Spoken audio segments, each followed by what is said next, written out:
My name is Dr. Samuel Gyamfi. I'm the Deputy Director at the Regional Center for Energy and Environmental Sustainability, which is a World Bank center that is focused on energy and environmental sustainability.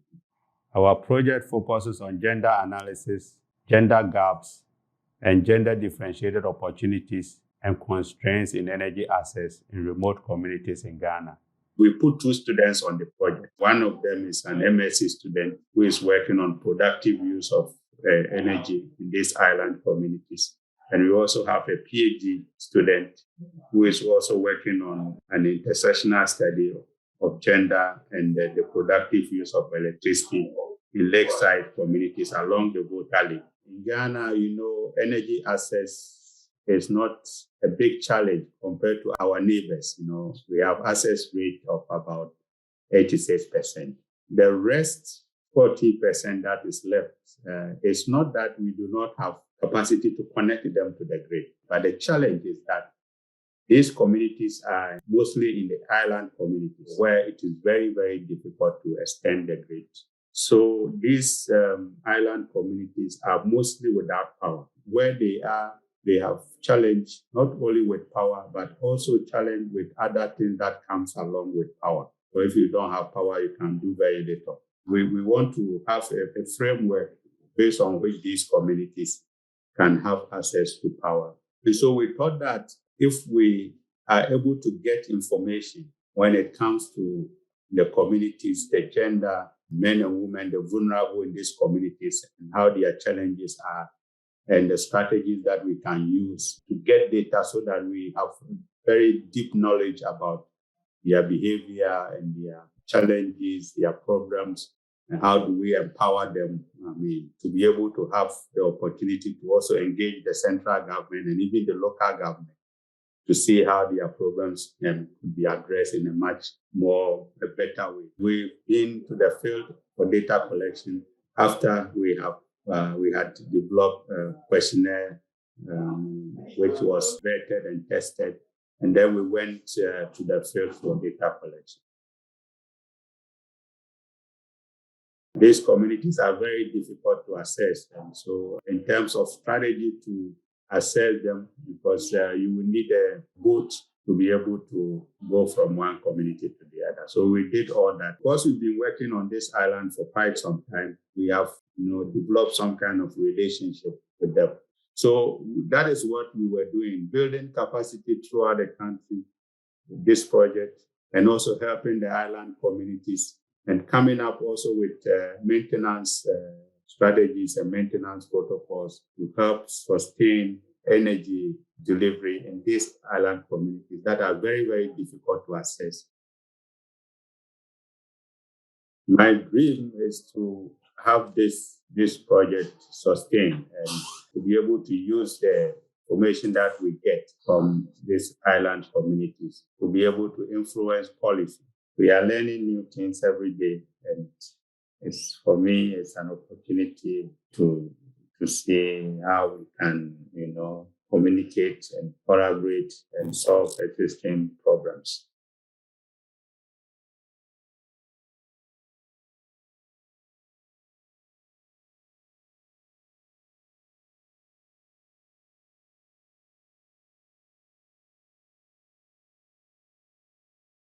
That Edo State, for example, is divided into 3 senatorial districts. So from the 3 senatorial districts, we have Edo North, Edo South, and Edo East. So in 3 senatorial districts, we selected 1 local government from each. We are a team comprising of different professions. The project is all about constructing an eco-friendly generator for female artisans in Nigeria. It has become a notorious fact that in Nigeria, we have epileptic supply of power. And so everybody tends to make you do of alternative sources of power, which most times is the conventional generator. And over time, we discovered that the conventional generators are usually not gender friendly, nor even eco-friendly. most designs of the conventional generators are not do not take into cognizance the female preferences and values. And so we chose to come up with this project, like I earlier said, to construct an eco-friendly fuelless generator for female artisans in Nigeria. This is aimed at helping the female artisans to be more productive in their work, to also boost their economy, to also help their family, and to a very large extent help the nation. We find that most of the conventional generators we have, they are either too heavy for the female to carry, or the fumes they generate is hazardous to their health. So the mode of operation generally tend to be difficult for the female artisans to operate. And so because of that, they find it difficult for most of the conventional generators we have in Nigeria operate via pull or push to engage a multidisciplinary approach, whereby we took into cognizance the end users' needs. How did we do that? We went to meet them, discuss with them, interact with them physically and virtually. Then we gave them questionnaires. We had structured interviews with them. Then from there, we were able to know their needs. We did this through the voice of the customers. We had to cluster them together. Then we had a focus group who further analyzed these needs for us, because we needed to do that for us to know how to design the project, design the work. Before now, in the first phase of the project, we had to organize a large stakeholders meeting. After meeting with the stakeholders, associations individually, we had to hold a large stakeholders meeting to intimate them about the project, to let them know about the project, because it's not so very common in Nigeria. And of course, they were all happy about it because they felt it's going to help and reduce the environmental hazards caused by the conventional generators. And they also felt it's going to make their mode of operation equally very easy for them, ease their stress of operating conventional generators.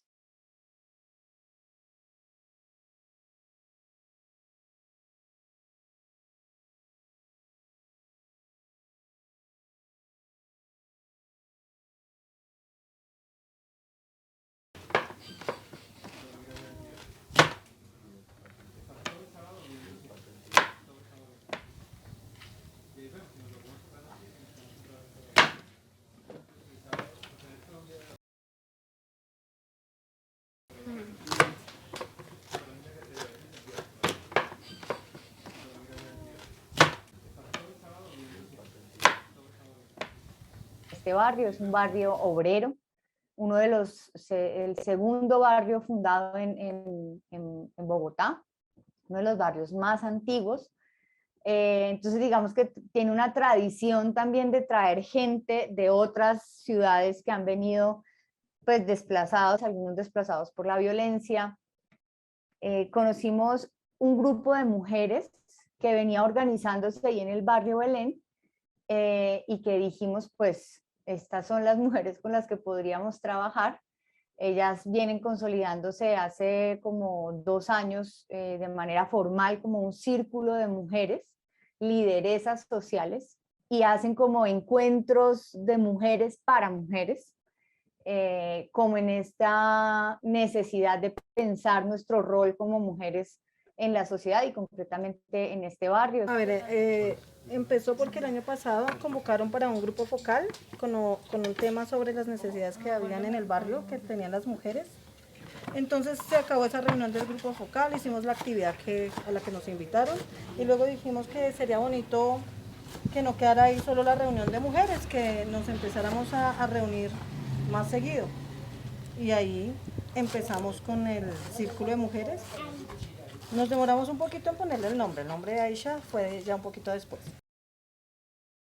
La base, digamos, del proyecto general está muy en la búsqueda de, como desde una perspectiva del diseño decolonial, es decir, que tratamos de buscar siempre de deshacernos de esta idea de la certidumbre, de que hay que tener un método, de que hay que tener un plan súper rígido que las mujeres tienen que seguir, y nos fuimos como totalmente a la inversa, digamos, en aras de esa búsqueda de una alternativa decolonial y más autónoma de también gestionar y realizar este proyecto con esa misma perspectiva.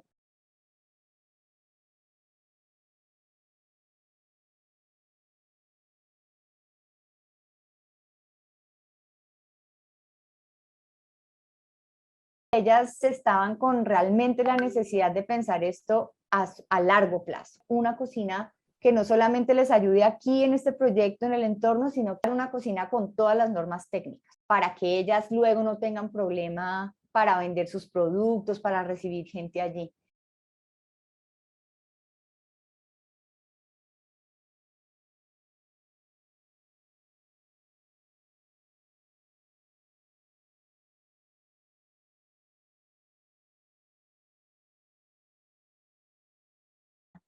La Lunada fue el evento de lanzamiento de este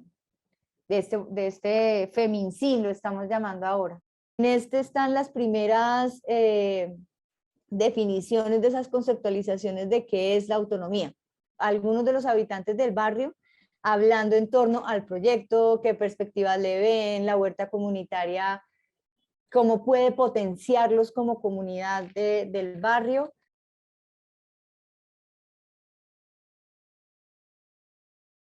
Hay que seguir trasegando el otro camino para llegar como hacia el final de la construcción ya, pero además al final del proyecto político de diseño en esta lógica de desdiseñar el patriarcado. Yo creo que esto no termina aquí, apenas está empezando.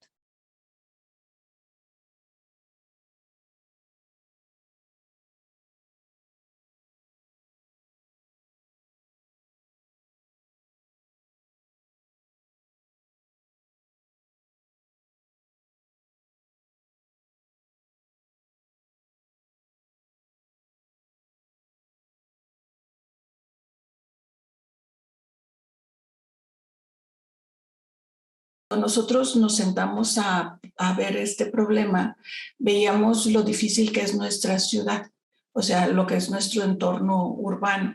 La ciudad no está pensada para caminar, para trasladarte de un lugar a otro, inclusive hasta en bicicleta, ¿no? El sistema de transporte es muy, muy malo y aprendes a no andar solo en la calle, a no salir ya de noche.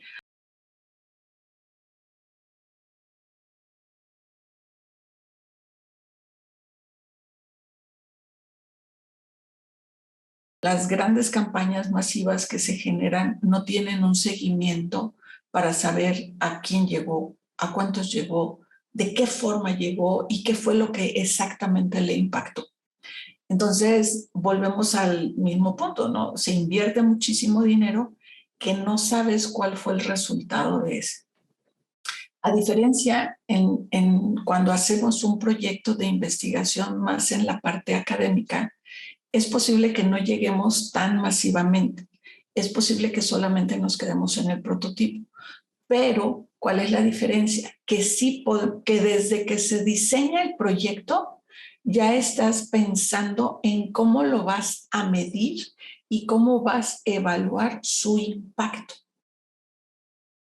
La idea de trabajar con estudiantes fue precisamente porque los tres somos docentes y nuestra área se desarrolla justamente dentro de la institución. Siempre tenemos proyectos con estudiantes y en esta ocasión que se había abierto el doctorado, podíamos sumar a estudiantes de doctorado, estudiantes de maestría y estudiantes de licenciatura. Y se ha formado un grupo muy interesante con un mismo tema. Varios estudiantes de diferentes áreas de estudio generaran una participación para que el resto viera más allá de su área de estudio, más allá de su disciplina.